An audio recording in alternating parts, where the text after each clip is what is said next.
नमस्कार दोस्तों। पिछले वीडियो में हमने देखा था अविरत रेखीय आवेश, अविरत पृष्ठीय आवेश तथा अविरत आयतनिक आवेश घनत्व के कारण लगने वाला विद्युत बल को हमने पढ़ लिया था। आज हम लोग उसी कड़ी को बढ़ाते हुए नेक्स्ट टॉपिक की ओर कूच करने वाले हैं। तो आइए हम लोग नेक्स्ट टॉपिक पढ़ते हैं। नेक्स्ट टॉपिक हमें पढ़ना है विद्युत बल एवं गुरुत्वाकर्षण बल की तुलना। उसके बाद हम लोग पढ़ेंगे विद्युत क्षेत्र। नेक्स्ट टॉपिक हम लोग पढ़ेंगे विद्युत क्षेत्र की तीव्रता। उसके बाद हम लोग पढ़ेंगे विद्युत क्षेत्र रेखा, इसी को हम लोग विद्युत बल रेखा भी कहते हैं। और उसके बाद हम इसकी विशेषता को हम लोग पढ़ेंगे। तो आइए हम लोग शुरू करते हैं। फर्स्ट पॉइंट देखते हैं। फर्स्ट पॉइंट हमें पढ़ना है विद्युत बल एवं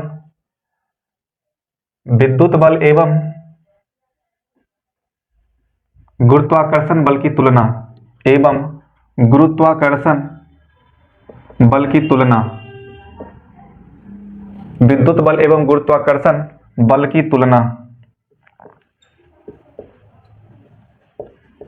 विद्युत बल एवं गुरुत्वाकर्षण बल की तुलना हमें पढ़नी है।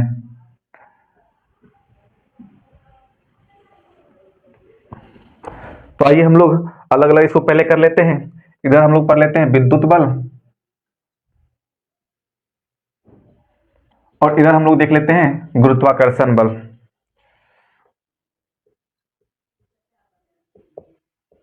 गुरुत्वाकर्षण बल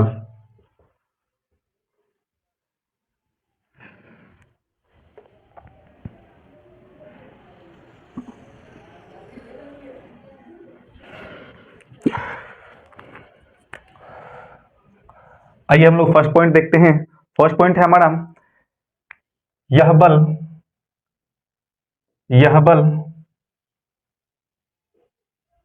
कूलाम का नियम है। यह बल कूलाम का नियम है। अर्थात आप ये भी कह सकते हैं कि यह कूलाम का नियम है। दूसरा इसका फर्स्ट पॉइंट देख लेते हैं। यह न्यूटन का नियम है। यह किसका नियम है? यह न्यूटन का नियम है। यह न्यूटन का नियम है। दूसरा पॉइंट हम लोग देख लेते हैं। दूसरा पॉइंट यह आकर्षण तथा प्रतिकर्षण बल है। यह कैसा है? यह आकर्षण तथा प्रतिकर्षण बल है। यह आकर्षण तथा प्रतिकर्षण बल है। यह आकर्षण तथा प्रतिकर्षण बल है। इसमें लिखते हैं यह केवल आकर्षण बल है। यह क्या है? यह केवल आकर्षण बल है। यह केवल आकर्षण बल है।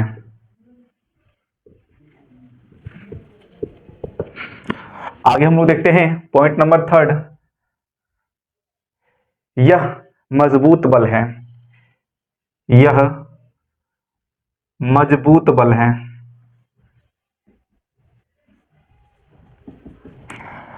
और यह इसका तीसरा नंबर यह कमजोर बल है। यह कमजोर बल है। यह कैसा बल है? तो यह कमजोर बल है। नेक्स्ट हम लोग देखते हैं विद्युत बल में आवेश का क्वांटमीकरण होता है। तो हम इसमें लिख लेते हैं इसमें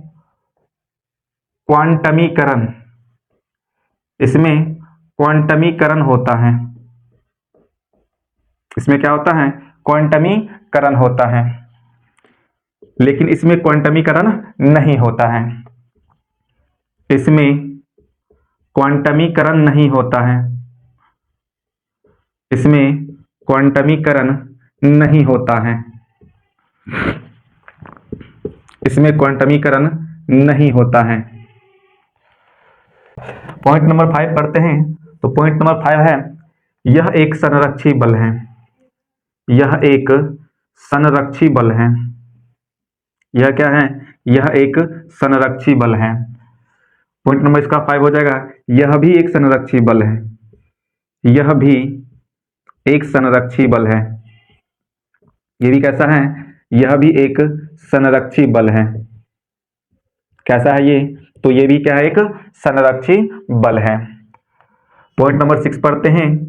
पॉइंट नंबर 6 हो जाएगा हमारा, यह क्या है, तो इसमें माध्यम की आवश्यकता होती है। इसमें क्या होती है, इसमें माध्यम की आवश्यकता होती है। इसमें माध्यम की आवश्यकता होती है। इसमें क्या होती है, माध्यम की आवश्यकता होती है। इसमें माध्यम की आवश्यकता होती है। पॉइंट नंबर इधर 6 लिख लेते हैं। तो इसमें भी क्या होती है, इसमें भी माध्यम की आवश्यकता होती है। इसमें भी माध्यम की आवश्यकता होती है। माध्यम की आवश्यकता होती है। इसमें भी माध्यम की आवश्यकता होती है। पॉइंट नंबर 7 देख लेते हैं। पॉइंट नंबर 7, यह वर्ग व्युत्क्रमानुपाती नियम है। यह वर्ग व्युत्क्रमानुपाती नियम है। यह कैसा नियम है, तो यह वर्ग व्युत्क्रमानुपाती नियम है। अर्थात f डायरेक्टली प्रोपोर्शनल क्या होता है, 1/r² होता है। क्या होता है, f डायरेक्टली प्रोपोर्शनल 1/r²। हम लोग 7 नंबर पढ़ते इधर, तो यह भी क्या है, वर्ग व्युत्क्रमानुपाती नियम है। यह भी वर्ग व्युत्क्रमानुपाती नियम है। वर्ग व्युत्क्रमानुपाती नियम है। यह कैसा है, यह भी वर्ग व्युत्क्रमानुपाती नियम है। यह भी कैसा है, तो वर्ग व्युत्क्रमानुपाती नियम है। अर्थात यह भी कैसा है, f डायरेक्टली प्रोपोर्शनल 1/r²। कैसा है, f directly proportional 1/r²। Number 8 देख लेते हैं। इसका सूत्र क्या होता है, तो इसका सूत्र f बराबर k q1 q2/r² होता है। क्या होता है, k q1 q2/r², जहां k का मान कितना होता है, 9 × 10⁹ न्यूटन मीटर स्क्वायर प्रति कूलम स्क्वायर। क्या होता है, न्यूटन मीटर स्क्वायर प्रति कूलम स्क्वायर। इसका सूत्र देख लेते हैं। इसका सूत्र क्या होता है, तो इसका सूत्र होता है f बराबर g m1 m2/r²। कितना होता है, f बराबर g m1 m2/r², जहां g का मान होता है 6.67 × 10⁻11 न्यूटन मीटर स्क्वायर प्रति kg²। कितना होता है, न्यूटन मीटर स्क्वायर प्रति kg²। तो ये था हमारा कुछ विद्युत बल एवं गुरुत्वाकर्षण बल की तुलना। तो आप लोग इसको लिख लीजिए, फिर हम लोग आगे देखते हैं।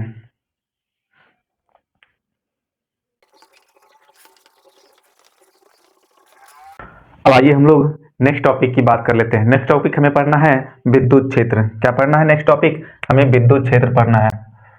नेक्स्ट टॉपिक हमको पढ़ना है विद्युत क्षेत्र।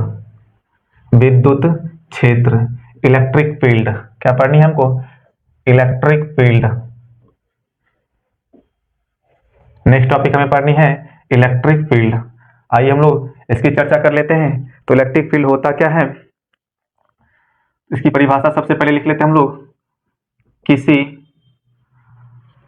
किसी विद्युत आवेश या आवेशों के समूह या आवेशों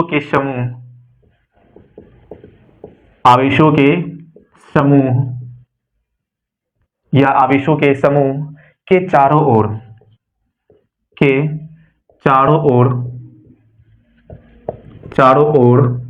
वह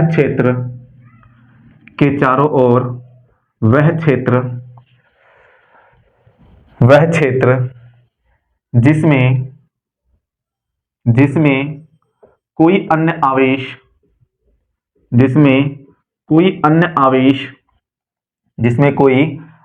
आवेश विद्युत बल का अनुभव करता हो। क्या करता हो, तो विद्युत बल का अनुभव करता हो, विद्युत बल का अनुभव करता हो,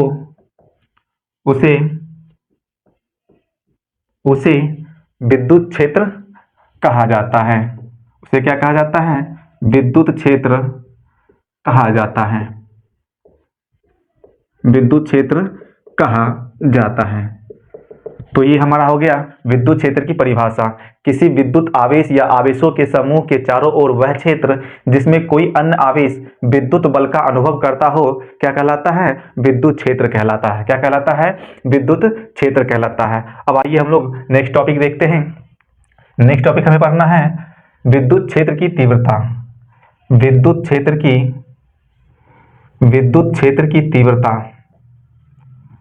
विद्युत क्षेत्र की तीव्रता, intensity of electric field, intensity of electric field, intensity of electric field, electric. तो आइए हम लोग सबसे पहले इसकी परिभाषा देख लेते हैं। विद्युत क्षेत्र की उपस्थिति में, विद्युत क्षेत्र की उपस्थिति में, विद्युत क्षेत्र की उपस्थिति में इकाई धनावेश, इकाई धनावेश द्वारा, इकाई धनावेश द्वारा किया गया अनुभव बल, इकाई धनावेश द्वारा किया गया अनुभव बल, किया गया अनुभव बल, किया गया अनुभव बल को विद्युत क्षेत्र की तीव्रता कहते हैं। अनुभव बल को विद्युत क्षेत्र की तीव्रता कहते हैं।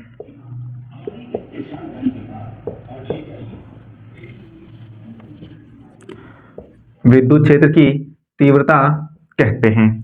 इसे कैपिटल ई द्वारा प्रदर्शित किया जाता है। इसे कैपिटल ई द्वारा प्रदर्शित किया जाता है या फिर सूचित किया जाता है, सूचित किया जाता है, सूचित किया जाता है। आगे लिख लेते हैं। हम इसका व्यंजक भी यहीं पर प्राप्त कर लेते हैं। तो लिख लेते हैं माना कि क्यू नोट आवेश द्वारा, क्यू नोट आवेश द्वारा, क्यू नोट आवेश द्वारा एफ बल, एफ बल,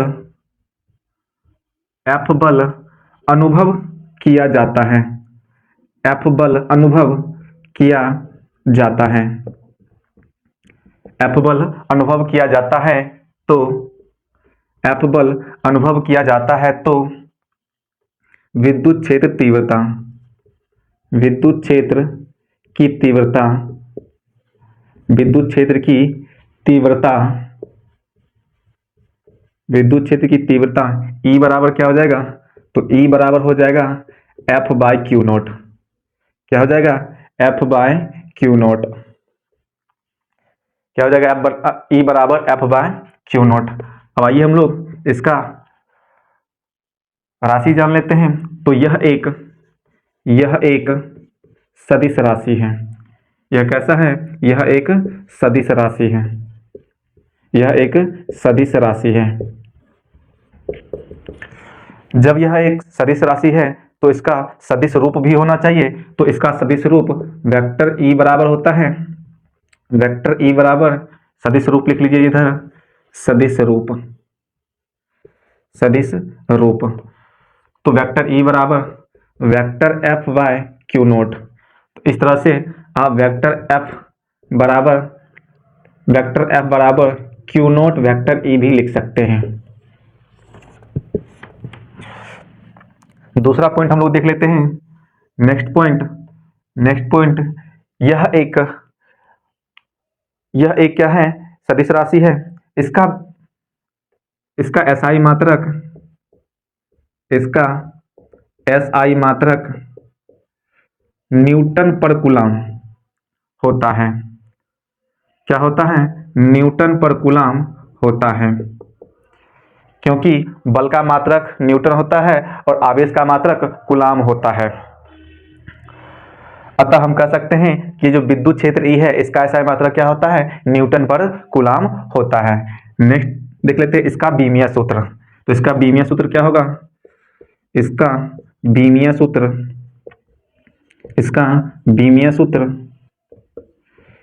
सूत्र क्या होगा, न्यूटन का क्या होता है, mLT के पावर -2, क्या होता है, mLT के पावर -2, और कूलाम का क्या होता है, तो AT होता है, क्या होता है, AT होता है। अब इस AT को हम लोग ऊपर लेके चले जाएंगे तो ये हो जाएगा mLT के पावर -3 A के पावर -1 होता है। तो इसका बीमीय सूत्र क्या हो जाएगा, mLT के पावर -3 A के पावर -1 होता है। तो आप लोग यहां तक लिख लीजिए, फिर हम लोग आगे बात करते हैं।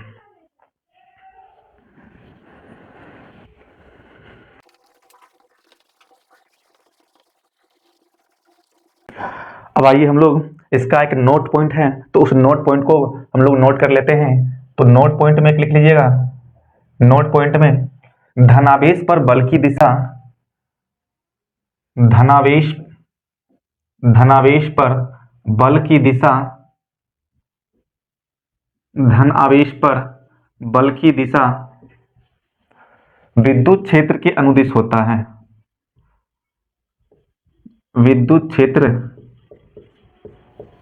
के अनुदिश होता है, अनुदिश होता है।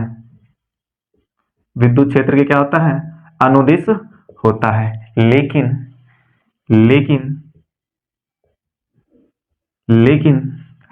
ऋण आवेश पर बल की दिशा, विद्युत क्षेत्र के विपरीत होती है,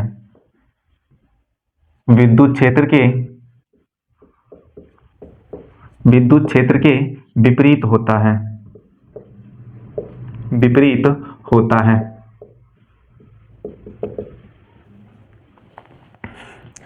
अब आइए हम लोग नेक्स्ट टॉपिक पढ़ते हैं। नेक्स्ट टॉपिक हमारा है विद्युत बल रेखा, इसी को हम लोग विद्युत क्षेत्र रेखा भी कहते हैं। तो नेक्स्ट टॉपिक हमारा हो जाएगा विद्युत क्षेत्र रेखा, विद्युत क्षेत्र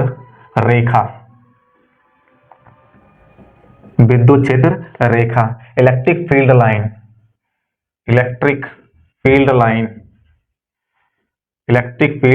लाइन। तो आइए हम लोग इसकी परिभाषा देख लेते हैं इलेक्ट्रिक फील्ड लाइन की।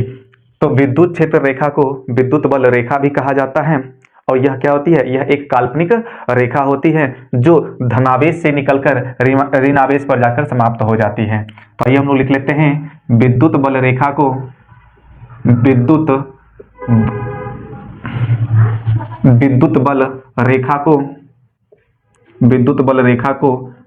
क्षेत्र रेखा भी कहा जाता है, विद्युत क्षेत्र रेखा भी कहा जाता है, विद्युत बल रेखा को विद्युत क्षेत्र रेखा भी कहा जाता है। यह एक काल्पनिक रेखा है, यह क्या है, यह एक काल्पनिक रेखा है, यह एक काल्पनिक रेखा है, यह एक काल्पनिक रेखा है जो धनावेश से निकलकर ऋणावेश पर समाप्त हो जाती है, जो धनावेश से निकलकर ऋणावेश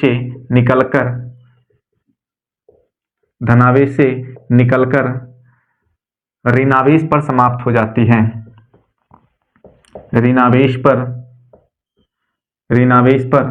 समाप्त हो जाती है, ऋणावेश पर क्या होती है, तो समाप्त हो जाती है,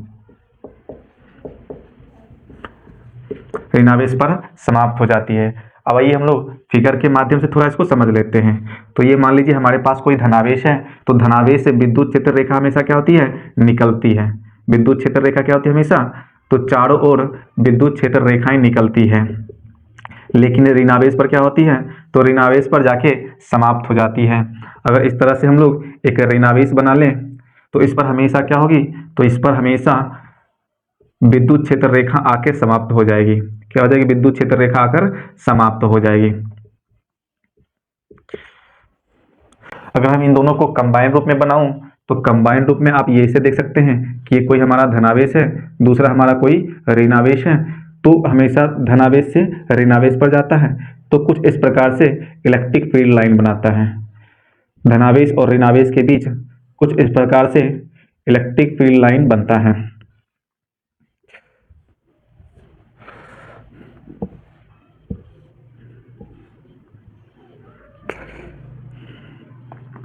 हमेशा ये धनावेश से ऋण आवेश की ओर ही जाता है।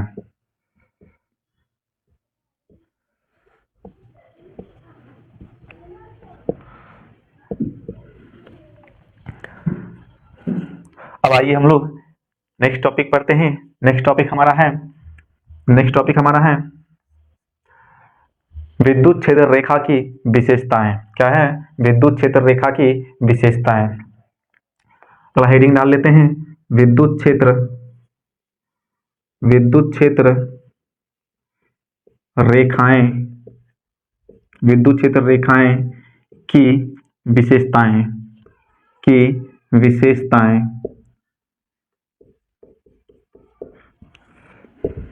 प्रॉपर्टीज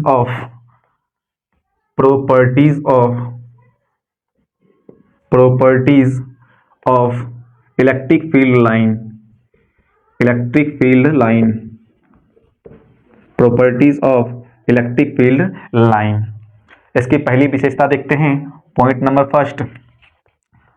फर्स्ट इसकी पहली विशेषता देखते हैं कि यह बंद लूप का निर्माण नहीं करता है। विद्युत क्षेत्र रेखा की पहली विशेषता क्या होगी, यह बंद लूप का निर्माण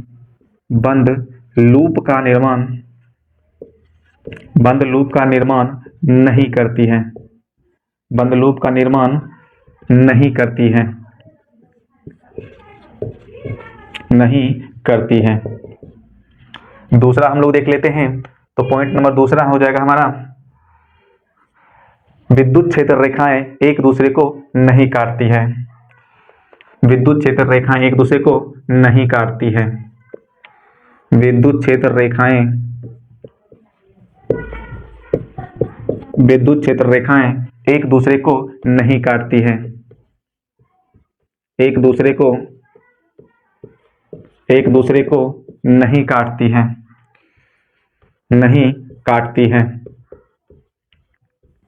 विद्युत क्षेत्र रेखाएं एक दूसरे को नहीं काटती हैं, क्योंकि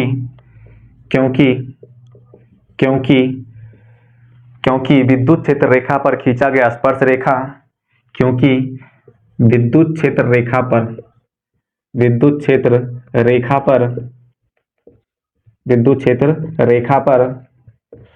खींची गई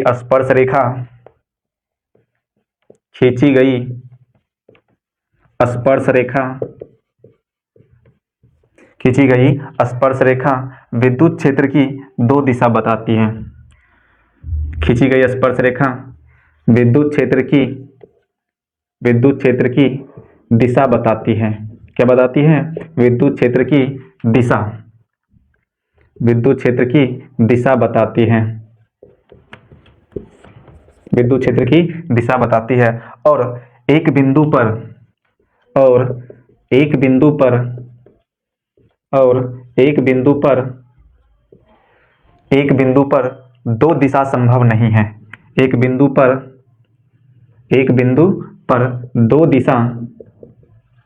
दो दिशा संभव नहीं है।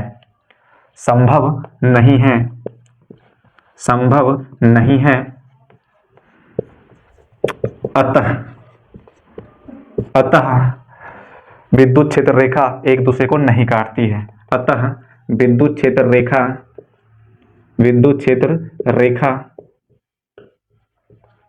एक दूसरे को नहीं काटती है। एक दूसरे को नहीं काटती है। एक दूसरे को नहीं काटती है। तो आप लोग यहाँ तक लिख लीजिए, फिर हम लोग आगे बात करते हैं।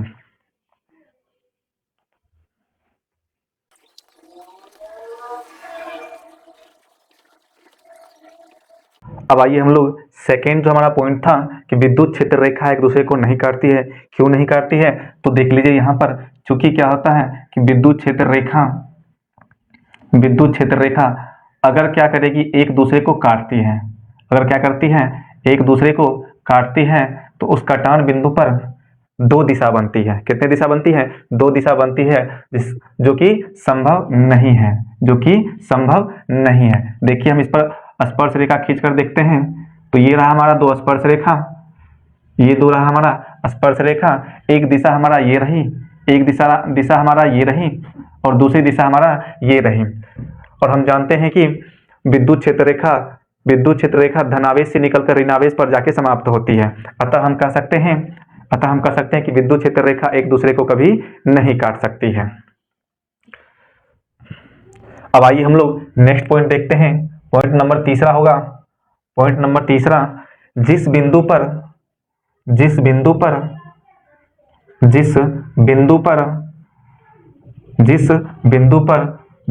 विद्युत क्षेत्र रेखाएं सघन होती हैं, जिस बिंदु पर विद्युत क्षेत्र रेखा सघन होती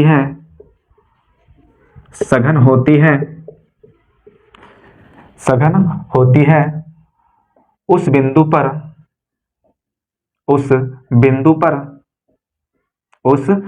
पर विद्युत क्षेत्र की तीव्रता अधिक होती है। विद्युत क्षेत्र की तीव्रता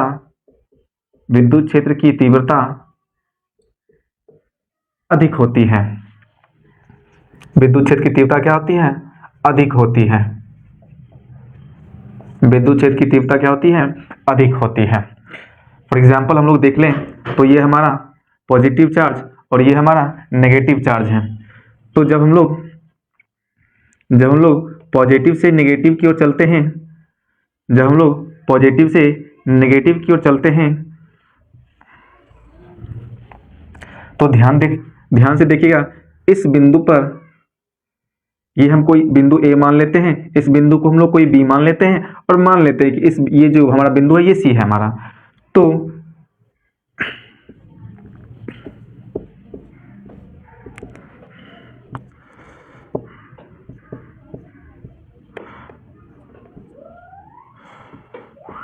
ध्यान से देखिएगा, बिंदु ए पर, ये जो हमारा बिंदु ए है, इस पर विद्युत क्षेत्र रेखाएं सघन है, और इस पर भी विद्युत क्षेत्र रेखाएं सघन है। तो हम कह सकते हैं कि विद्युत क्षेत्र रेखाएं EA बराबर लगभग होगा EB के बराबर होगा। लेकिन बिंदु सी जो है, यहाँ पर विद्युत क्षेत्र रेखाएं सघन नहीं होती है, तो क्या होती है, विद्युत क्षेत्र रेखाएं यहाँ पर बहुत कम होती है। क्या होती है? विद्युत क्षेत्र रेखाएं बहुत कम होती है, जिसके कारण विद्युत क्षेत्र की तीव्रता क्या होगी? विद्युत क्षेत्र की तीव्रता भी कम होगी। लेकिन यहाँ इन दोनों पर लगभग क्या होंगे? बराबर होंगे। कैसे होंगे? तो बराबर होंगे। पॉइंट नंबर 4 देख लेते हैं। पॉइंट नंबर 4, विद्युत क्षेत्र रेखाएं सतह के लंबवत होती हैं। विद्युत क्षेत्र रेखाएं कैसी होती हैं? तो विद्युत क्षेत्र रेखाएं सतह के लंबवत होती है।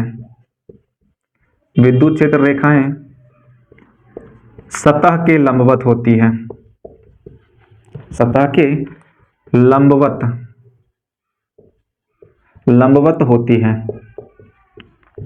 विद्युत क्षेत्र रेखाएं क्या होती है? सतह के लंबवत होती है। नेक्स्ट पॉइंट हम लोग देख लेते हैं कि विद्युत क्षेत्र रेखाएं धातु के सतह से नहीं गुजरती हैं। विद्युत क्षेत्र रेखाएं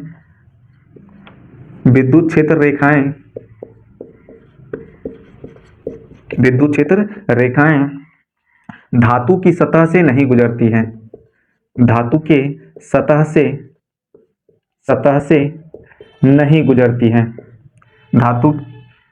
धातु की सतह से नहीं गुजरती हैं।